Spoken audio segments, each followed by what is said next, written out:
Guys, welcome back to my YouTube channel or subject conversion from ASC. So ఇవాళ మన topic వచ్చేసి section 13 of the SARFAESI act 2002. So ఈ section 13 యొక్క objective ఏంటంటే to empower secured creditors like banks and financial institutions.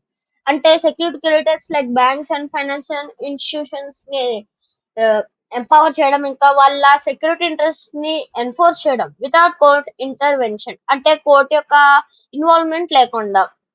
Provided the loan is secured and classified as a non-performing asset NPA. అంటే ఈ loan అనేది secured ఇంకా non performing asset కింద అయితే categorise చేయడం, అంటే క్లాసిఫై చేయడం. Like means not performing asset NPA. ఇప్పుడు సబ్సెక్షన్ వైజ్ బ్రేక్ డౌన్ చూద్దాం. Section 13 of 1 allows secured creditors to enforce their security interest on borrower's default. అంటే ఒకవేళ కనుక బారోవర్ ఏమన్నా డబ్బులు అప్పు తీసుకున్నప్పుడు, లోన్ తీసుకున్నప్పుడు మంత్లీ ఇంట్రెస్ట్ లేదంటే మనీయో కట్టలేదు అనుకో, అప్పుడు సెక్యూర్డ్ క్రెడిటర్స్ ని secured creditors to enforce the security. అంటే ఆ secured creditors like banks and financial institutions ని అలో చేస్తారు అనమాట ఈ సెక్షన్ 13 of 1. దేనికి? బారోవర్స్ డిఫాల్ట్ కదా, అతను డిఫాల్ట్ కదా, మరి డబ్బులు కట్టకపోవడం, అప్పుడు ఆ సెక్యూరిటీని వాళ్ళైతే తీసేసుకోవచ్చు అనమాట. రికవరీ వితౌట్ కోర్ట్ ఇన్వాల్వ్మెంట్, అంటే కోర్ట్ యొక్క ఇన్వాల్వ్మెంట్ లేకుండానే రికవరీ చేసుకోవచ్చు. ప్రొవైడెడ్ అకౌంట్ ఇస్ ఎన్పిఐ, ఒకవేళ కనుక అకౌంట్ అనేది ఎన్పిఐ అయితే. Section 13 of 2 demand notice to borrower, అంటే బారోవర్ కి ఒక నోటీస్ అయితే ఇవ్వాలన్నమాట. ఈ సెక్యూర్డ్ క్రెడిటర్స్ అనే వాళ్ళు notice to borrower 60 days to repay, అంటే 60 days లో మీరు మీ అమౌంట్ ని కట్టాలని చెప్పి ఒక డిమాండ్ నోటీస్ అయితే పంపించాలి. మస్ట్ ఇంక్లూడ్ అమౌంట్ డ్యూ, అంటే అమౌంట్ ఎంత డ్యూలో ఉంది అంత ఉంది, ఇంకా details of the secured asset, asset యొక్క డీటెయిల్స్, ఇంకా intention to act under 13 of 4, అంటే 13 of 4 కింద ఇంటెన్షన్ కూడా రాయాలి. And section 13 of 3A represent and objection. Borrower May object, అంటే అప్పు తీసుకుంటారు కదా, అంటే లోన్ తీసుకుంటారు కదా, అతను అబ్జెక్ట్ చేయొచ్చు ఈ డిమాండ్ నోటీస్ కి. Bank must consider and reply with reasons with in 15 days. ఒకవేళ కనుక ఇతను అబ్జెక్ట్ చేస్తే బ్యాంక్ ఆర్ ఫైనాన్షియల్ ఇన్స్టిట్యూషన్స్, అంటే ఏంటి, క్రెడిటర్స్, సెక్యూర్డ్ క్రెడిటర్స్ అనే వాళ్ళు రీజన్స్ తో పాటు 15 days లోపు ఇవ్వాలి. అంటే ఈ అబ్జెక్షన్ ని కన్సిడర్ చేస్తూ రీజన్స్ తో పాటు 15 days లోపు రిప్లై అయితే ఇవ్వాలి. ఎన్ఫోర్స్మెంట్ ఆప్షన్స్, అంటే టేక్ పొజిషన్ ఆఫ్ అసెట్, అంటే అసెట్ ని తీసేసుకోవచ్చు, అంటే వాళ్ళ స్వాధీనం చేసుకోవచ్చు. ఇంకా take over borrowers business, borrower business తీసుకోవచ్చు, దానికి మేనేజర్ అపాయింట్ చేసుకోవచ్చు, అమ్ముకోవచ్చు, లేదంటే అలానే ఊరికే ఉంచవచ్చు ఆ డ్యూస్ రికవర్ అయ్యేంత వరకు. Right. Detailed analysis of section 13. Okay. Section 13 of 5 intimation to central registry, అంటే సెంట్రల్ రిజిస్ట్రీకి ఇంటిమేషన్ చేయడం. Details must be filed with CRSAI, అంటే డీటెయిల్స్ అనేవి CRSAI అనే ఒక ఆర్గనైజేషన్ ద్వారా ఫైల్ చేయాలి. Section 13 of 6 right to transfer.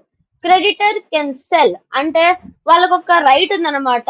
Once స్వాధీనం చేసుకున్నప్పుడు creditor can sell, transfer asset like an owner, అంటే అప్పుడు తను ఓనర్ అయిపోయినట్టే, తను సెల్ చేయొచ్చు, ట్రాన్స్ఫర్ కూడా చేసుకోవచ్చు. Section 13 of 7 recovery and surplus, అంటే రికవరీ ఇంకా సర్ప్లస్ అంటే ఏంటి, సెక్షన్ 13 of 7 చెప్పింది. Sale proceeds to repay debit, అంటే సేల్ అనేది ప్రొసీడ్ అవుద్ది డెబిట్ రీపే చేసేంత వరకు. Surplus return to the borrower, అంటే సర్ప్లస్ అనేది బారోవర్ కి రిటర్న్ అయిపోతుంది. Section 13 of 8 redemption of asset. Borrower can redeem asset before sale, అంటే బారోవర్ అనేది డబ్బులు కట్టేస్తే అసెట్ ని ముందే సేల్ కట్ట ముందే రిడీమ్ చేసుకోవచ్చు. Section 13 of 9 joint lenders. 60% of secured creditors by value must agree for action, అంటే ఈ 60% ఆఫ్ సెక్యూర్డ్ క్రెడిటర్స్, అంటే 60% of secured creditors like bank or financial institutions ఎవరైతే ఉంటారో వాళ్ళతో బై వాల్యూ అనమాట ఈ యాక్షన్ కి అగ్రీ చేయాలి, అప్పుడే ఇది అనేది వర్క్ అవుతుంది, అంటే అమ్మడం అన్నా ఏమన్నా అవుతుంది. And government notifications. Government can exempt certain borrowers assets, అంటే గవర్నమెంట్ అనేది ఈ సెక్షన్ 13 of 10 కింద కొందరి బారోవర్స్ యొక్క ఆస్తుల్ని, సెక్యూరిటీని, పొలాల్ని వాటిల్ని సెక్యూరిటీ గా పెడతారు కదా, ప్రాపర్టీని ఎక్సెంప్షన్ చేయగలదు గవర్నమెంట్.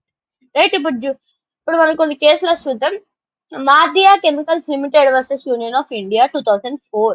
ఇందులో ఏం జరిగింది? Upheld constitutionality of SARFAESI act, అంటే కాన్స్టిట్యూషనాలిటీ ఆఫ్ సర్ఫేసీని, ఇంకా allowed borrower appeal under section 17 కింద అయితే అపీల్ జరుగుతుంది.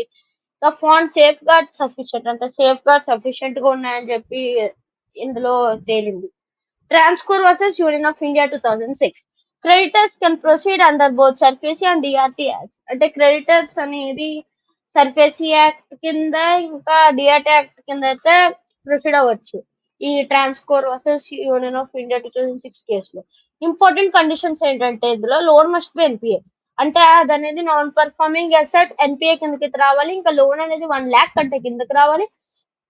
ఇంకా not applicable to unsecured loans, అంటే అన్సెక్యూర్డ్ లోన్స్ కి ఇది అనేది అప్లికేబుల్ అవ్వదు. అగ్రికల్చర్ ల్యాండ్ కి అప్లికేబుల్ అవ్వదు. ఇంకా స్మాల్ లోన్స్ కూడా అప్లికేబుల్ అయితే అవ్వదు. ఇంపాక్ట్ వచ్చేసి, అంటే ఈ సర్ఫేసీ యాక్ట్ ఇంపాక్ట్ వచ్చేసి స్పీడ్స్ అప్ రికవరీ, అంటే రికవరీని స్పీడ్ అప్ చేస్తుంది. ఇంకా కోర్టు బర్డెన్, అంటే కోర్టు యొక్క పనిని కూడా తగ్గిస్తుంది. ఇంకా ఎన్పిఏ రిజల్యూషన్, అంటే ఎన్పిఏ రిజల్యూషన్ ని సపోర్ట్ చేస్తుంది. ఎంకరేజెస్ ఏఆర్సిఎస్, అంటే ఏఆర్సీస్ ఉంటారు కదా, వాళ్ళని ఎంకరేజ్ కూడా చేస్తుంది. సో ఇదన్నమాట video. If you like this video please like, share, subscribe. Bye bye. Next video ఏంటో కామెంట్ చేయండి, అదే తీసేద్దాం.